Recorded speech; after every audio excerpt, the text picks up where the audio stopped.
Hey baddies, welcome back to the channel. So if you're new here, my name is Jasmine. I'm an all cash budgeter. I use what's called the zero-based budgeting method. If that's something that you're interested in, stay tuned.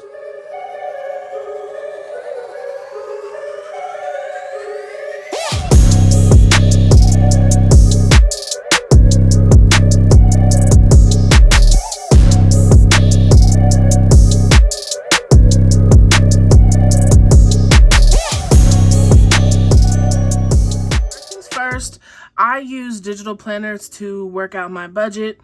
As you watch this, understand that I am an entrepreneur. I am paid through my business and I'm paid weekly. So if you're paid in any other pay frequency, bi-weekly, monthly, you can apply the same method, just change up the pay frequency.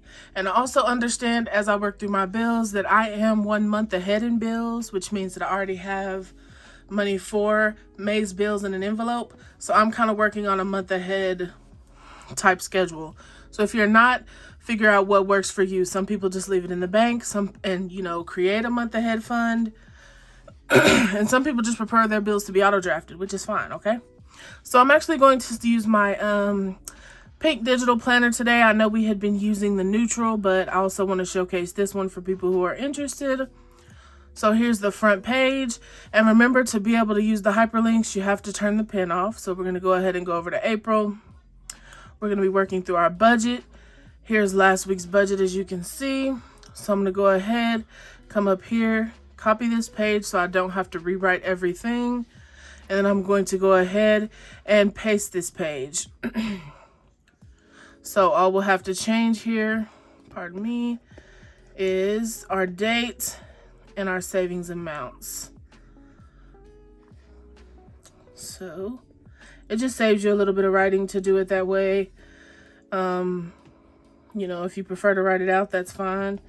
But for time purposes, I'm going to do it this way. All right, so we're free and clear. And pardon me, I have to turn this a bit. I'm right-handed. So I have to turn to right. So my check for my business is typically $1,412. I have been paying myself an additional $200 just because revenue is up, so I can. And I have some other goals that I'm trying to meet while my side income isn't what it used to be. So my total is $1,612. So that's what I have to work with for the week of April 11th, 2022. Okay, so first things first, and I may be making some changes here. I want to go ahead and go through my bills. As you guys know, I'm working towards moving into a new apartment, hopefully by the summertime. And so my bills kind of changed. So the one thing I started to do, because as you guys know, this rent fund was just saving for a new home. So I went ahead and started paying the rent amount. So my part of our rent will be $1,500 a month. So I upped my rent contribution to $375. These are my bill total amounts. So we have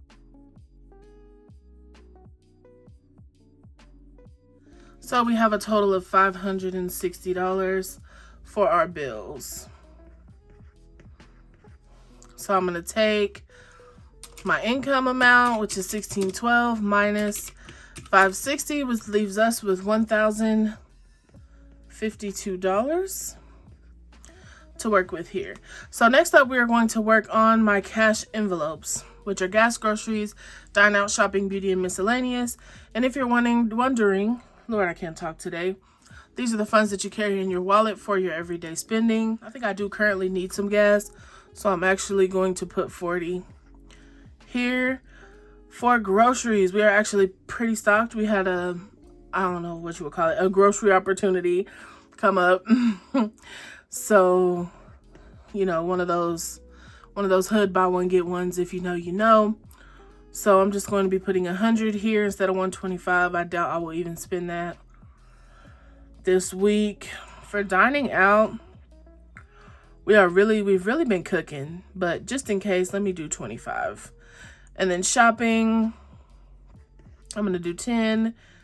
Beauty, we'll get 20. And miscellaneous, we'll get its usual 5. So here we have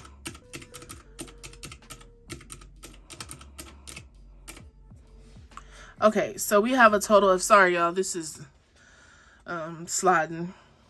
So our total here is $200, and we're going to subtract this total from this one up here. Ooh, that's sloppy.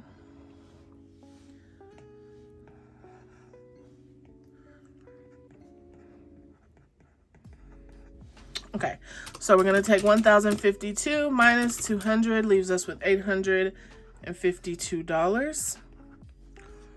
So, my next step is typically savings and debt.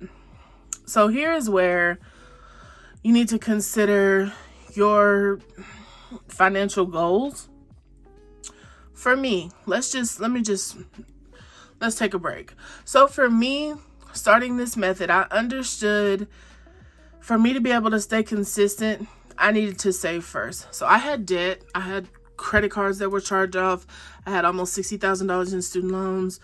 I had about, I don't know, $15,000 to $20,000 in commercial debt, all that. But I chose to just make minimum payments if I could. And the student loan was on, pandemic put off or whatever. So I saved. So I avoided debt my whole first probably 8 months of using this method. And I was able to save over $40,000, which gave me a cushion, because coming from being broke and having nothing in savings, I understood that for me to be able to tactically attack my debt and be able to do it consistently, I needed to have a nest egg. Right? I needed to have a fallback just in case something happened where I didn't want to put everything I had into debt and then my business flopped, right? And so then I'm starting back over from square one. So this is why I say your journey is your journey. Understand yourself, your needs, your family's needs, and work. You should be using these methods, watching these budgeting videos, any personal finance person you follow, and taking tools from it. You know what I mean? Instead of just copy pasting, you should look at the method and say, okay, well, I like this part, because some people don't like using cash envelopes at all. People don't want to keep cash at home. They feel like it's unsafe, or, they feel like it'll make more money in the bank account. So even if you just want to budget out your money on paper and transfer it over digitally to separate cash envelope accounts, that's perfectly fine. Just enjoy the method, take what you can from it, where you see me progressing and you're like, okay, well, that's working for her. Let me apply it to my finances. That's what you should be doing. It's not a copy paste type of situation, because our finances and our goals aren't the same. And that's okay. But take what you can from me, take what you can from whoever else, and try to pretty much build your own budgeting setup that works for you, your family, and your personal goals. Okay, rant over. But for me, I'm done with the heavy saving, and now I'm really trying to be 100% debt free. So I apply a hefty amount of my side hustle income, even my weekly income, towards debt. So I skip over sinking funds for now, and I go ahead and move over to my extra savings. The first one is my 52-week challenge. And for this one, I'm just going to do $30 because I have some money to put elsewhere. For my monthly challenge, I believe it's going to be $20. I calculated it earlier. And our Save with Baddie challenge, I'm just going to go ahead and put $30 because that's the max amount for the challenge I'm doing. If it's less, I'll just apply that money to student loans, okay? So the total here is $80. And because this is technically the last step, we're going to go ahead and zero it out. So we should have zero remaining. So we're going to take this $80 and we're going to move it up to the step above it. Oops, not there, here. Okay. So up next, we're going to pay our student loans and our 401k. And I'm hitting the student loans right now with $250 a paycheck. And the 401k is receiving $100 per paycheck. So that's a total of $350. So we're going to take our $350 plus our $80, and that's $430. So after sinking funds, we should have $430 left over to go to our debt and our extra savings. Now we're just going to take our cash envelopes minus this amount, and that gives me $422 to work with for my sinking funds.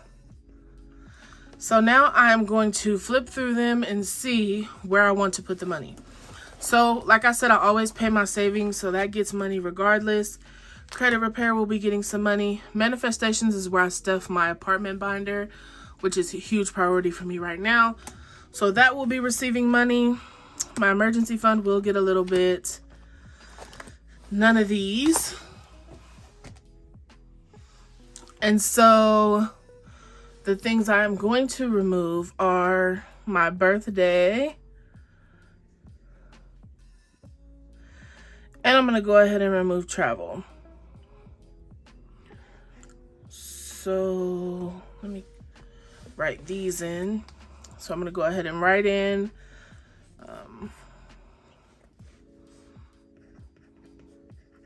holidays and month ahead for now. And you know what? I'm going to go ahead and do boobies because that's pretty important for me. All right.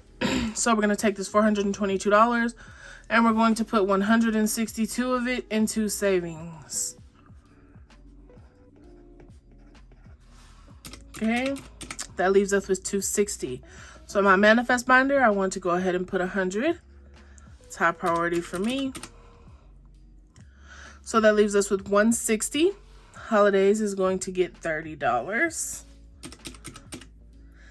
Our emergency fund is going to receive, let's give it 20 this go around.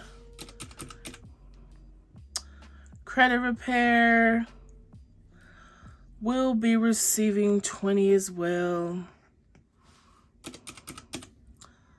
Our month ahead fund will be receiving,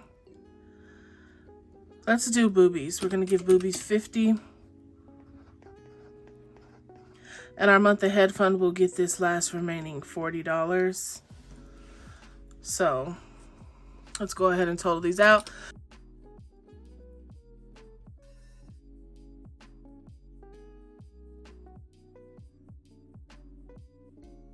$422. Okay, so our total is $422, and we have our zero base budget played out.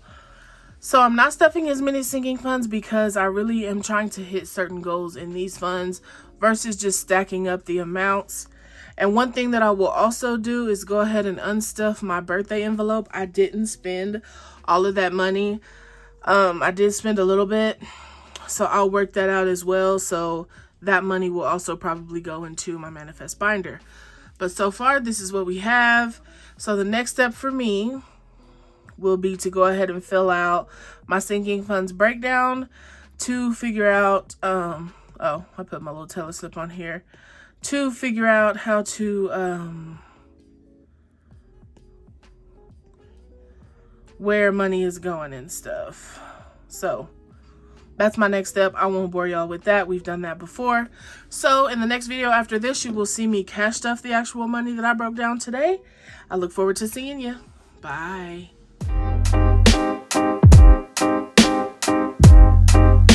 Something to buy, da ba da ba, yeah. Da ba da ba ba ba, da ba ba, yeah.